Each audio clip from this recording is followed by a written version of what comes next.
to come to a country where the rule of law is enforced. The only thing worse is to come and say, now that we're here, we want you to ignore the rule of law that made you a much stronger. Live now to the Senate floor for more work on the water projects bill.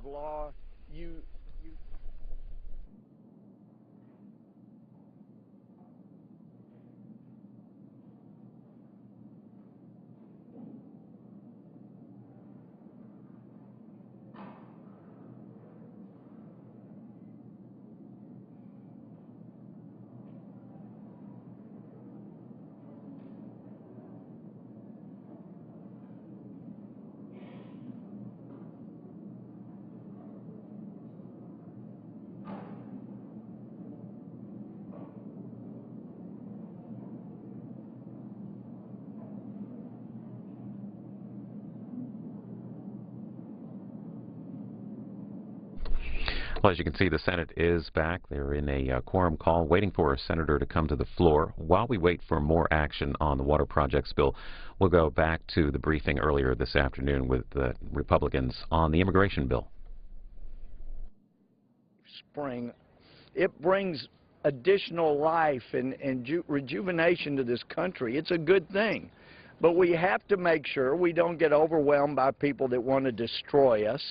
And for those who have made fun of me for commenting that we had radical Islamists that came across our borders trying to blend in with Hispanics, all they needed to do was get off their lazy rears and do a little research, and they'd find out that the director of the FBI has previously testified before our committee that you had radical Islamists who adopted Hispanic-sounding names, would go to places like Mexico, get identification papers, and then try to blend in as if they were Latin Americans or Hispanic Americans and come across our border.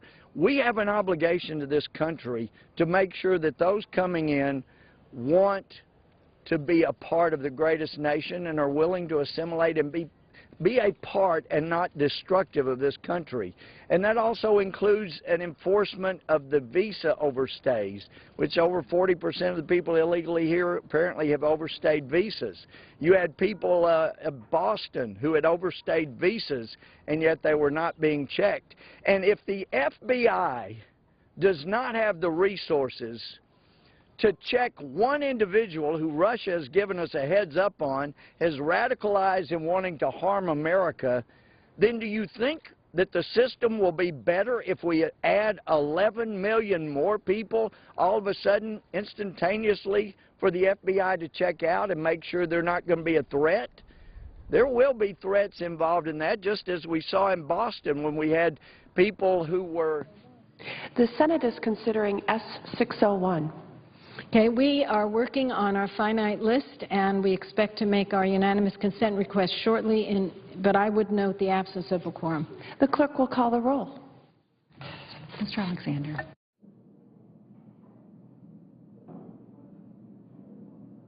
Unless you give legal status to millions of people, it does a couple of things. Number one, as I've heard from sheriffs and border patrolmen, it has become a magnet. Some of you have reported we got 3, 4, 5 times more people coming across our border just because of the talk of potential amnesty if they can get over here. And they say, oh yeah, but we'll require proof.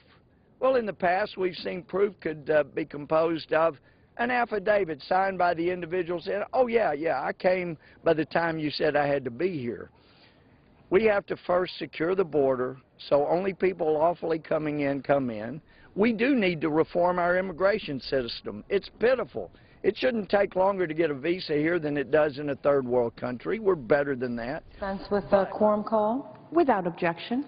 Thank you. Well, we had some downtime on the floor as we wait for the 2:30 hour, where I believe we're going to have some action on the WRDA bill, which is very important. I thought I would take this time to talk about an amendment that I have pending on the WRDA bill. It's an amendment that I offer for myself, Madam President, Senator Vitter, Senator Schumer, Senator Menendez, and several other senators have expressed their strong support over the weekend on both sides, Republicans and Democrats, because there are many states in the Union. Louisiana is only one, but the state of Florida, the state of California, the state of Mississippi, the state of Alabama, other coastal states, and yes, some inland states are going to be terribly disadvantaged if the Landrieu-Vitter Amendment does not pass on the Word bill. What's going to happen, because of a reform bill, that parts of it were necessary, but there were some parts that, in my view and in the view of many senators, should never have passed as part of the flood insurance reform bill. The reason some of us are fairly exercised about this is that the bill itself, the reform bill to reform the flood insurance program of the United States, never came to this floor for debate.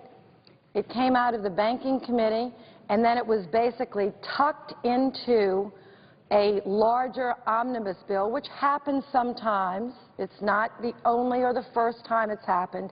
It's very unfortunate it happened on this bill, because in our haste and our good intentions to try to put the flood insurance program on a more even financial keel, we have put the ability, unfortunately, in this bill for rates, flood insurance rates, to go up 20% a year on hundreds of thousands of first homes in this country.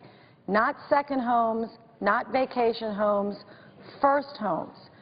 Now, the Landrieu-Vitter Amendment doesn't try to solve this whole problem on the Word bill. Okay, it's going to take a little bit of work, which we can do, working together in good faith on behalf of our constituents. This is big government at its worst. You know, passing a reform bill and making the cure worse than the disease. And in this case, for my constituents and for constituents in Florida and in Mississippi and California and New Jersey, you know, we would have taken the disease as opposed to the cure. The cure is going to kill us. I mean, we weren't sure about the disease, but the cure is going to kill us. Our papers have been editorializing now for days since this issue has come to the surface on the Word bill. Our largest newspaper, or second largest newspaper, editorialized this morning and called out a couple, not very young, quite senior, a woman in her 80s that lives with her daughter in her 60s in Plaquemine Parish, very, very typical of families living together, different generations. They were in Plaquemine Parish before the flood insurance measure was ever passed. I mean, we were living in Louisiana before this nation was a nation. Our people have been down there a long time living in this water. They built their house centuries, not this couple, but we had houses centuries built before this bill was ever passed. And now what the law, the cure that's going to kill us, says is this is what their choice is. They can elevate their home 18 feet, which probably roughly would cost $50,000, which they don't have, or their flood insurance would go up to something like $15,000 or $20,000 a year, which they can't pay. So you say, well, that's too bad. Let them sell the house. Their house has no value. Now, this is a dilemma not just for people of Louisiana, for people of Mississippi, Alabama, California, New York, and we have a solution. And guess what? The solution that I've offered is temporary until we can be smart and think about how to fix this, and it doesn't cost anything. So I am begging the members here, allow us this short period of time to get this cure correct. We can find a way to make this program balance. We don't have to do that today at this moment, and give us a little breathing room to figure this out. Now, I believe this program could be self-sustaining. I'm not an expert on insurance, but I am very fortunate to serve with colleagues that are. I am sure we can put our heads together and come up with something better than what is being, was coming down, like a fire hose out there to lots of people in communities in Florida, in Louisiana, in Mississippi, and Alabama. So my understanding is, the managers are not on the floor, that there are about 8 or 9 amendments that have been worked out, hopefully on both sides of the aisle. One of them is the Landrieu Vitter Fix the Flood Insurance Program amendment that has zero cost to the taxpayer, zero. It is a temporary reprieve of rates going up for grandfathered homes, which affect many people in Florida and Louisiana and in other states as well. Zero score. CBO has testified. We have letters from CBO. Please give our people this breathing room, and I promise you I will work in good faith. There are probably a few other things that need to be fixed in this flood insurance bill as we find a better way to lower costs to the taxpayer and to provide opportunities for people to be able to live on a mountaintop if they choose, or in a valley if they want, or in the coast, but to live safely, to be sustainable. And if we all work together as a country, we can find an affordable way for our people, and not just millionaires, to be able to live on the coast. We have to make room for our fishermen and our agriculture, our farmers, our aquaculture folks that have invested a good amount of money in helping to build a more sustainable fisheries for our nation. We have people that have to live near the water for commerce and trade. Not everybody lives by the water to vacation.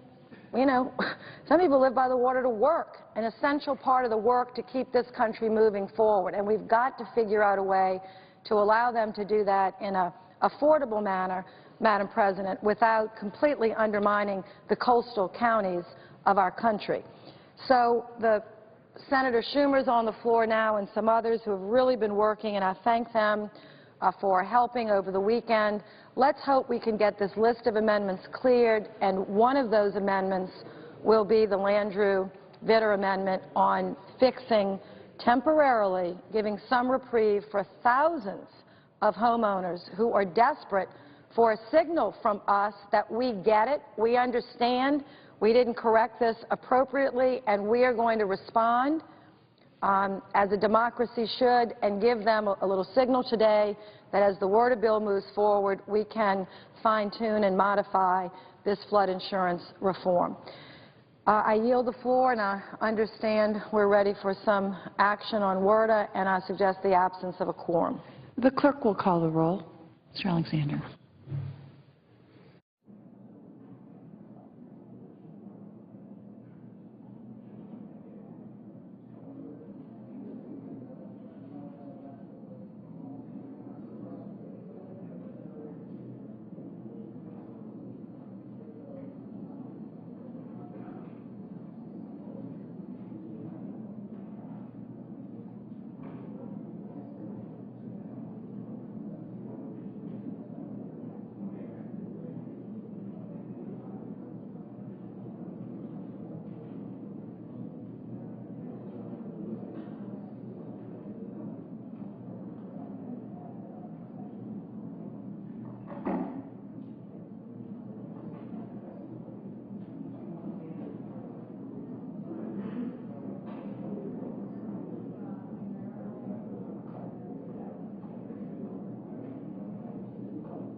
Ms. Ayotte.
Baldwin.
Espresso.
Madam President, Senator from California.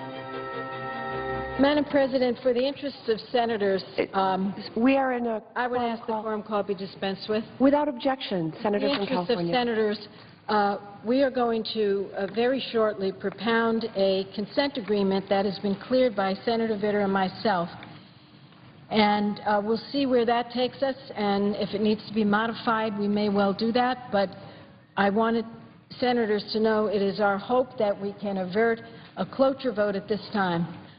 So I ask unanimous consent that the following amendments be considered and agreed to en bloc. Baucus number 847, Boxer Vitter number 899 is modified, Inhofe number 895, Wicker number 894, Inhofe number 867, Bozeman number 872, Thune number 912, Cornyn number 880, Murkowski number 904, Klobuchar number 884, Wyden number 870 is modified, Cochran number 911 is modified, Carper number 882, Murkowski number 903 is modified, Durbin number 906 is modified, Levin number 893, Collins number 898, Cardin number 861 as modified, Brown Graham number 907, and Wyden number 896. Further, that the only remaining amendments in order to the bill be the following: Inhofe number 797, Barrasso number 868, Sanders number 889, Johnson and Landrieu, Johnson number 891, Landrieu number 888, Coburn number 815, Coburn number 816, Bozeman number 822, Merkley number 866, Udall of New Mexico number 853, and Hoeven number 909. Further, that no second-degree amendments be in order to any of the amendments prior to votes in relation to the amendments, and that the time until 5 p.m. be equally divided between the two leaders or designees for debate on all of the amendments, and that at 5 p.m. the Senate proceed to vote in relation to the amendments in the order I have listed, that all after the first vote be 10-minute votes, that there be 2 minutes equally divided prior to each vote, that the following amendments be subjected to a 60 affirmative vote threshold: Sanders number 899, Johnson 891, Landrieu 888, and Barrasso number 868. And finally, that upon disposition of the Hoeven Amendment number 909, the cloture motion be withdrawn, the Senate proceed to vote on the passage of S-601 as amended. Is there objection? Madam President. Senator from Pennsylvania. Madam President, reserving the right to object, I just want to point out there is one amendment in this package that is very troubling to me. Under the current flood insurance law that we passed just 10 months ago, we put in place a mechanism to diminish the subsidization that occurs now, where homeowners in low-risk areas are made to subsidize homeowners in high-risk areas by the nature of the way premiums are set. The existing law is designed to diminish significantly that unfair subsidy that occurs. And I think that's why the chairman and the ranking members of the Banking Committee and many others of our colleagues oppose this amendment. If this amendment goes through, the Landrieu Amendment number 888, then for 5 years this reform can't take place.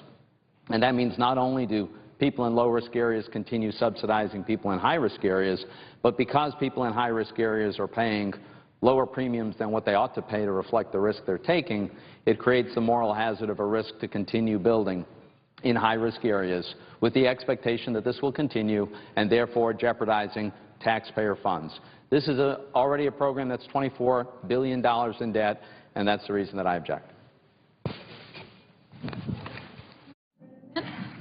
Objection is heard. Madam President, Senator from California.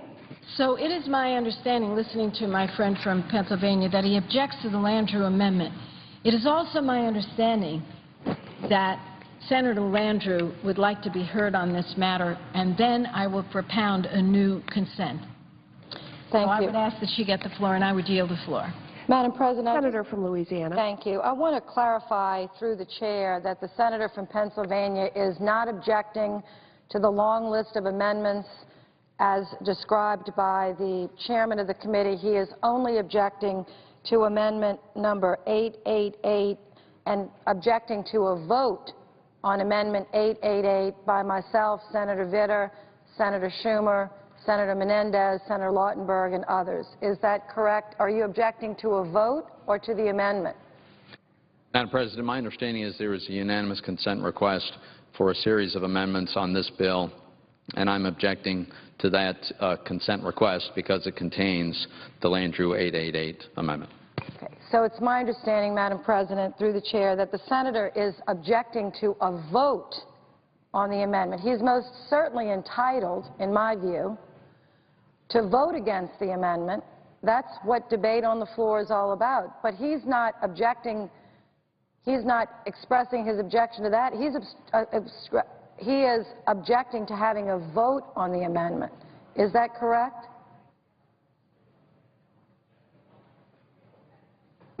Madam President. Senator from Pennsylvania. As I said earlier, this is a matter that has been litigated and adjudicated in this body. We have had a vote on this. This has not come back through committee.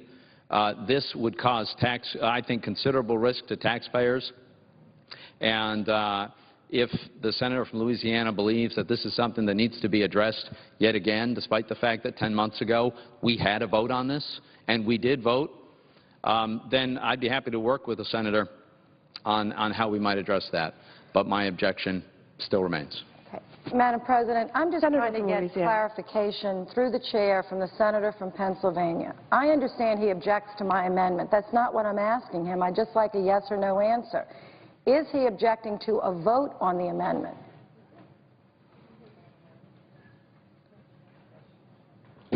Madam President, I think Senator from Pennsylvania. I think I answered the question. Well, he did not answer the question clearly, but since he won't answer the question, which is unfortunate, I want to make it clear for the record that the senator from Pennsylvania is objecting to a vote on the Landrieu-Vitter amendment. He most certainly is entitled to vote no on our amendment. Other senators may vote no, but I want the record to show that he's just saying, no, we can't even have a vote. And if I could have 5 more minutes, 3. I'll take 3 more minutes. I want to say how disappointing it is to me because the senator is unfortunately wrong on several counts. Number 1, this floor never voted on the Biggert-Waters bill. As I've said a dozen times, the bill came out of the Banking Committee with broad bipartisan support. A different bill was passed by the House, and then these 2 bills that were very, very different and tried to, quote, reform the flood insurance program were tucked into a conference committee report. I want the record to show this floor never voted on the reform. And the cure that came out of the conference committee is worse than the disease. And secondly, I want to tell the senator from Pennsylvania, I think this is going to come back to haunt him because the people of his own state are going to be negatively affected by his actions today. There are 74,000 people in Pennsylvania, 4,000 in Philadelphia alone, but 74,000 people in Pennsylvania that pay flood insurance rates. And under the proposal that never came to this Senate floor, those rates in some cases can go up 20 or 30% in a year. Now, for the record, I want to put in Florida, 2 million people are affected, Texas 645,000, Louisiana 486, California 256, New Jersey 240,000, South Carolina 205, New York 178, North Carolina 138, I'm not going to read all of this, Virginia 116, and Pennsylvania 74,000, and I could go on, and I'm going to submit this for the record. Secondly, a letter from the National Association of Home Builders, not a liberal-leaning organization, and most certainly not a group that just works in Louisiana. People build homes all over America, including in Pennsylvania. They gave a strong letter urging us to adopt the Landrieu-Vitter amendment, which will just temporarily put a hold on raising rates 20 to 40 to 60 to 80% on grandfathered homes that were around before the flood insurance program was ever invented by members of this body, well before I was even a senator. And what the program says is the program should be widely available, it should be affordable, so that people can live in many different places of America, because this is one big, great country with lots of different kinds of neighborhoods. That's what the home builders said, and I'm going to submit their letter. Evidently, the senator from Pennsylvania doesn't understand this. But so that's fine. We have disagreements, and I respect him. He should vote no. But to stop a vote, and the third and final argument I'm going to make in my 30 seconds left, we worked so hard on this amendment that it doesn't even cost anything.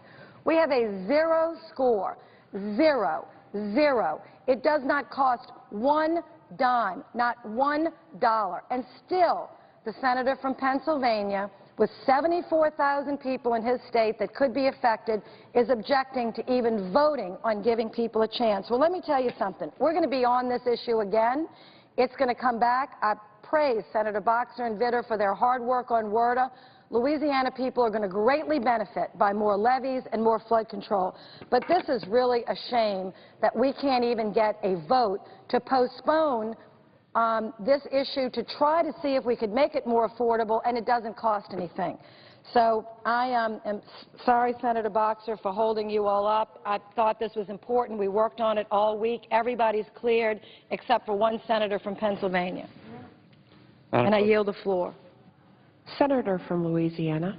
Thank you, Madam President. Madam President, I rise to very briefly agree on two key points with my colleague from Louisiana. First of all, on the substance of this amendment, I wholeheartedly agree with her. That's why I'm a sponsor of the amendment as well.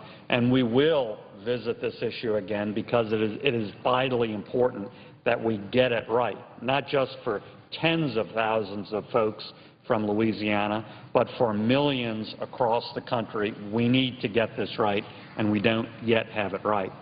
Secondly, and also very importantly, I absolutely agree that we should have votes, debate, and votes on the Senate floor.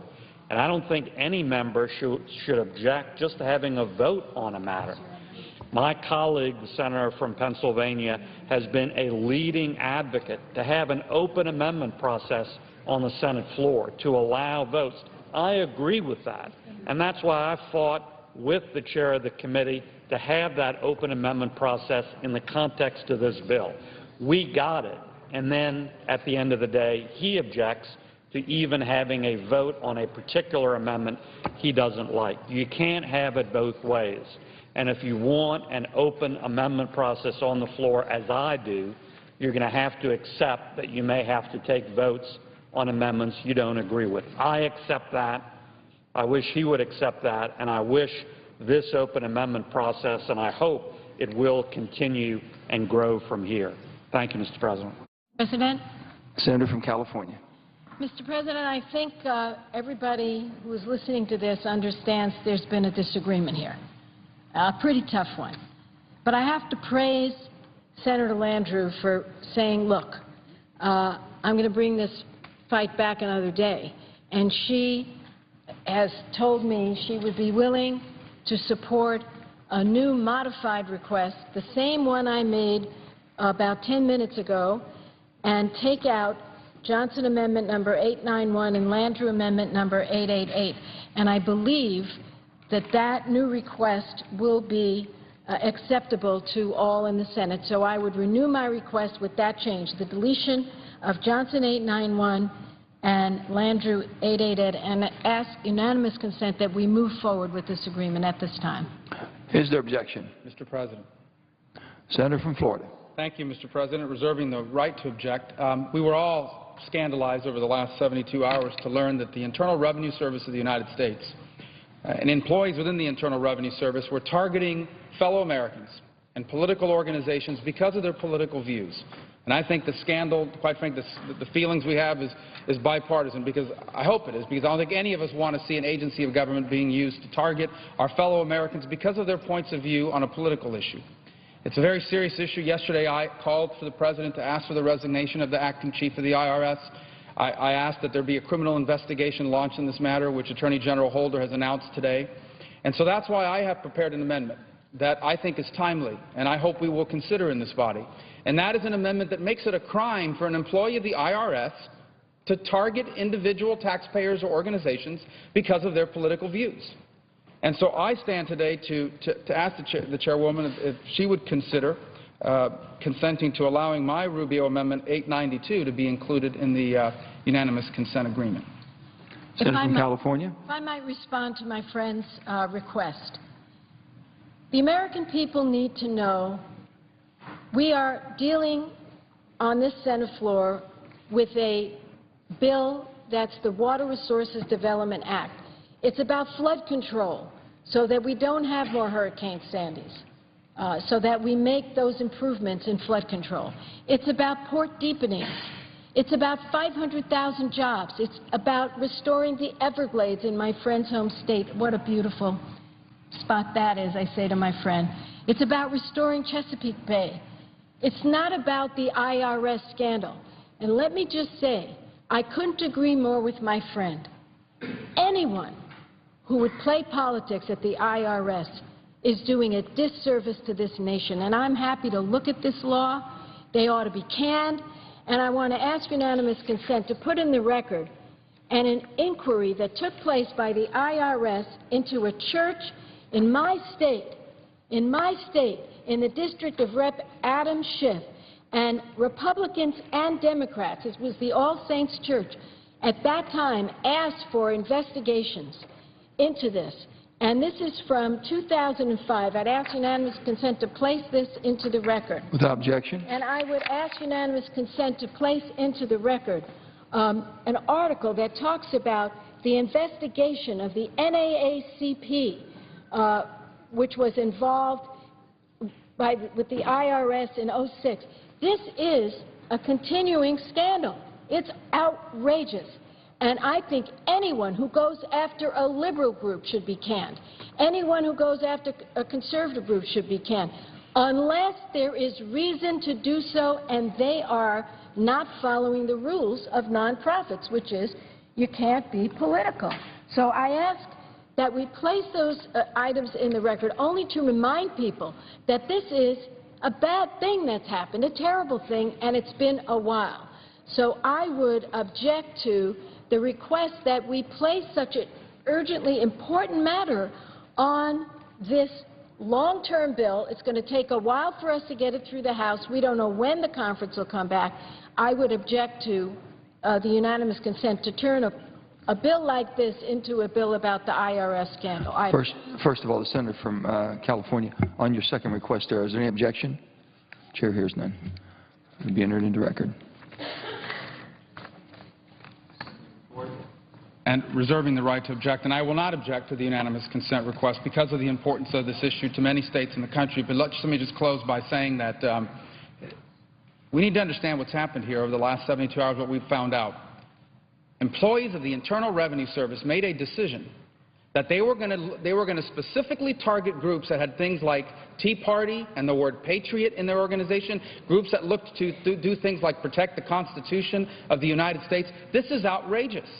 And there is growing evidence that higher-ups, significant people in the IRS knew about this and were not disclosing that to members of Congress. Members of this body were asking the IRS directly, are you involved in this? Is this happening? And they were not giving them information that we now knew they had. So I will not object to this unanimous consent request because of the importance of this issue, but this issue will not go away and cannot go away because of the importance of it. Is objection request for the senator from California? Do I have to object now? Without objection, so ordered. Would you like a comment? Thank you. My understanding, Mr. President, if I might, and I would ask the floor staff to correct me here, is it so that we just now passed the first number of bills that don't require votes, that was just done in the unanimous consent? Is that correct? Senator is correct. Well, I'm very pleased with that because we had about 15 of these amendments, quite bipartisan, you know, half Democratic, half Republican, so that's good. And now what we're going to do is take up the bills that, the amendments that require votes. And it's my understanding that Senator Vitter wants to speak on the Barrasso amendment, which is just fine. And I just would say to colleagues, you now have approximately 2 hours to come down and make the case on your vote. So Senators Inhofe, Barrasso, Sanders, Coburn, Bozeman, Merkley, Udall, and Hoeven, that's where we are. So if you wish to be heard, then it's time to come on over and be heard. But at this time, I would yield the floor. Mr. President. Senator from Louisiana. Thank you, Mr. President. First of all, let me thank my colleague from California, the chair, and all of my colleagues for allowing us to move forward with a very, very open amendment process. It's not quite as open a process as I would have wanted, namely on the Landrieu amendment because of the objection from my colleague from Pennsylvania. But it is, by any Senate standard, a very open amendment process, and I think that is very healthy. And I join the chair in urging all of our colleagues who would like to debate upcoming votes to come to the floor now. The time is now. The time is between now and 5 p.m. Please come to the floor. That's what I'm doing right now because I want to talk about one of those amendments on which we will vote, the Barrasso amendment about waters of the United States. This is an important issue, Mr. President. We believe, John Barrasso, myself, many others, that the EPA should not be able to define and expand its regulatory jurisdiction, in this case under the Clean Water Act, without undertaking a formal rulemaking process that provides everyone, individuals, businesses, other stakeholders, the opportunity to give meaningful input. The Clean Water Act authorizes EPA to regulate the discharge of pollutants into, quote, navigable waters. Again, that is a very clear term, navigable waters, close quote. The Act defines, quote, navigable waters, close quote, as, quote, the waters of the United States, including the territorial seas, close quote. Now, the trouble is clearly understanding what constitutes, quote, the waters of the United States, close quote. For decades, courts have considered the meaning of waters of the U.S., and yet uncertainty still remains. Recently, in 2006, about 7 years ago, in the Rapanos decision, the Supreme Court considered whether the Army Corps of Engineers properly determined wetlands in Michigan as being in, quote, waters of the United States, close quote. Now, although the court determined that the Corps viewed its regulatory authority under the Clean Water Act too broadly, a majority of the justices still could not come to a precise agreement into what waters of the U.S. means exactly. So they agreed about what that didn't mean in the context of that case, that the Corps had gone too far afield, but they didn't clearly agree on exactly what it meant. More recently, Justice Alito in the Sackett case observed that the reach of the Clean Water Act remains, quote, notoriously unclear, close quote.